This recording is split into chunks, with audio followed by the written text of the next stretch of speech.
제3권 만이교 신자가 되어 제1장 유혹의 도시 카르타고. 나는 카르타고에 오게 되었습니다. 카르타고는 철철 흘러넘치는 불경건한 사랑에 대한 욕망들이 내 주변 모든 곳에서 부글대는 곳이었습니다. 나는 아직은 사랑에 빠져 있지 않았으나 그 사랑 자체를 사랑하고 있었습니다. 내 안 깊은 곳에 숨겨진 갈망 때문에 나는 더 갈망하지 않는 스스로를 미워하고 있었습니다. 나는 사랑할 만한 것을 찾아 헤매고 있었습니다. 이는 내가 사랑을 사랑하고 있었기 때문입니다. 나는 안전함과 편안함, 발을 잡아채는 올무가 없는 방편은 관심에 두지 않았습니다. 내 안에는 나의 하나님, 당신이라는 내 영혼의 양식을 갈망하는 것이 있었으나 나는 아직 그 갈망 때문에 굶주림을 느끼지는 않고 있었습니다. 그래서 나는 썩지 아니할 양식에 별다른 갈급함을 가지지 않고 있었습니다. 이는 내 영혼이 배불렀기 때문이 아닙니다. 나는 공허함을 느낄수록 더 그 양식을 꺼려했습니다. 이러한 이유로 내 영혼은 병들었으며 곳곳에 상처와 염증이 생겨나기 시작했습니다. 상처는 점점 심해져서 감각적인 것들로 가려운 데를 긁어야 할 지경에까지 이르게 되었습니다. 그러나 이러한 감각적인 것들에 영혼이 없었더라면 이러한 것들은 사랑의 대상이 될 수 없었을 것입니다. 사랑하고 사랑받는 일은 내게 달콤했습니다. 그리고 이 달콤함은 내가 사랑했던 사람의 육체로부터 즐거움을 누릴 때 더 강렬했습니다. 그래서 나는 우정이라는 이름의 샘을 성욕의 구조물로 덜어벗고 우정의 반짝이는 광채를 유격의 찌꺼기로 지워버리고 말았습니다. 그렇게 한없는 허영에 부패하고 부정해진 상태에서도 나는 우아하고 점잖아 보이려고 가진 애를 썼습니다. 그렇게 나는 내가 간절히 바라던 사랑에 사로잡혀 버렸습니다. 나의 하나님, 나의 자비로운 주여, 그토록 비통한 심정에서도 주님께서는 한없이 선하신 분이셔서 나를 위해 그런 달콤함을 마련해 두시지 않으셨습니까?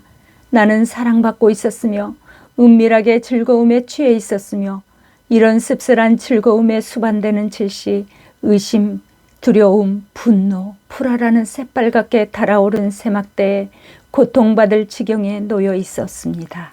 제2장 연극 관람, 특히 비극을 좋아함.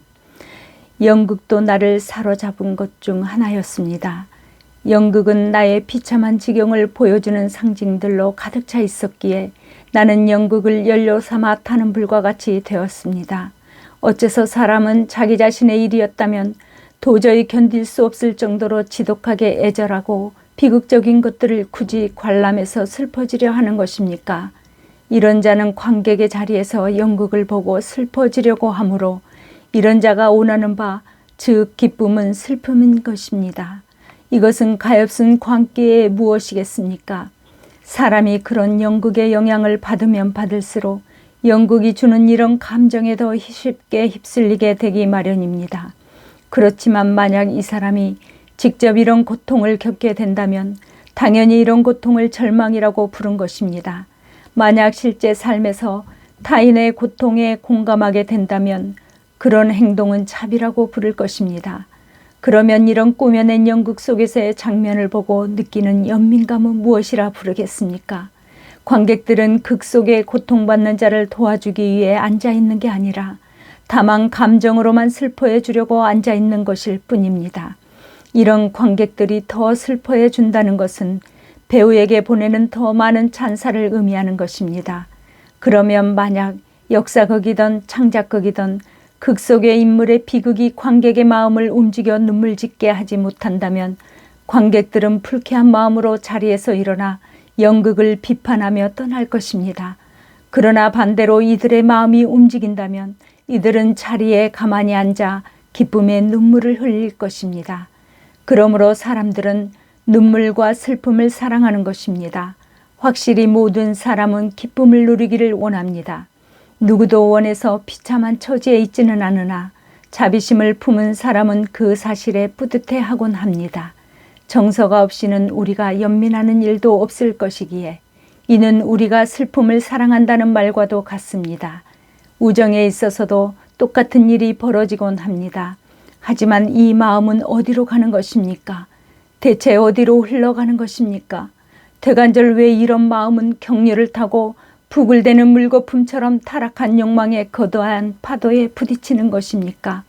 이런 과정에서 마음은 온갖 모양으로 바뀌고 변형되다가는 원래의 의도를 잃어버리고 천상의 정결함에서 떨어져 부패해버리지 않습니까? 그렇다면 우리의 마음 정설한 쓸모없는 것입니까? 결코 그렇지 않습니다. 그러므로 때로는 우리가 타인의 슬픔을 사랑할 수 있는 것입니다. 그렇지만 나의 영혼아, 나의 하나님, 우리의 조상들의 하나님, 모든 것 위에 영원토록 찬송과 높임받아 합당하신 그분의 보호 아래서 너는 부정한 것이 있음을 항상 기억하여라. 나는 이날까지도 연민하기를 멈추지 않았습니다.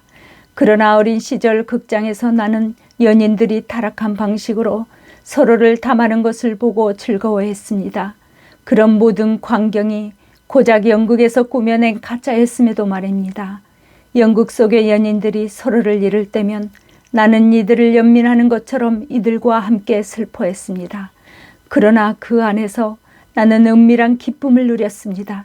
이제 나는 해로운 쾌락이나 비참한 행복을 약간 잃었다고 스스로를 불행하다고 한탄하는 사람보다 자신의 악한 행실에 갇혀 기쁨에 겨워하는 사람이 더 가엾습니다. 확실히 이런 것이 더 진정성 있는 자비이지만 이 슬픔 속에서 나는 기쁨을 느끼지는 못합니다. 비참한 자를 위해 슬퍼하는 자는 그 자비로운 행동 때문에 칭찬받을 수 있지만 진정한 연민을 할 줄 아는 사람은 오히려 슬퍼할 것이 아예 없는 상황을 더 즐거워할 것입니다. 그럴 수는 없겠지만 만약 선한 의지가 악하게 변했을 때에야 진정한 연민의 능력을 가진 자가 내가 연민할 수 있도록 비참한 처지에 빠진 사람이 있으면 좋겠다 하고 바라게 될 것입니다. 그러므로 슬픔은 얼마간 존재해도 되는 것이지만 슬픔 자체를 사랑하는 것은 맞지 않는 일입니다. 그러므로 오 나의 주 하나님, 주님만이 우리가 할 수 없는 순전한 방식으로 영혼들을 사랑하시고 온전한 연민을 가지시나 슬픔이 없는 곳에서 연민할 수 없다는 이유로 괴로워하지 않으시는 분이십니다. 누가 이 일을 감당하겠습니까? 그러나 비참한 나는 그때의 슬퍼하는 일 자체를 사랑했고 슬퍼할 대상을 찾아 헤맸습니다. 타인의 비참함이 무대 위에서 보여질 때 비록 그 모습이 꾸며지고 연기된 것이기는 했지만 그런 연기가 나를 기쁘게 만들었고 나의 마음을 강력하게 사로잡아 나를 눈물 짓게 했습니다. 주님의 양떼를 떠나 주님의 보호를 지겹다 여겨 방황하던 불행한 양과 같은 내가 추악한 병에 걸리게 된 것이 무엇이 놀랍겠습니까? 이 병이 내가 슬픔을 사랑하게 된 이유일 것입니다. 슬픔은 내 안에 지나치게 깊이 들어오지는 않는 상태로 있었습니다. 나는 그런 슬픔을 바라보기는 좋아했으나 내가 직접 겪고 싶은 마음은 없었습니다. 이런 슬픔은 꾸며낸 이야기를 듣는 데서 나오는 그런 종류의 슬픔이었기 때문에 고작 내 정서의 표면을 스치는 정도에서 그쳤습니다. 이 슬픔은 마치 내 손톱에 난 감염병처럼 내 안의 염증과 부종, 부패와 변형을 유발했습니다. 내 삶이 그러했습니다. 오 나의 하나님, 그러나 이러한 것을 삶이라고 부를 수나 있겠습니까?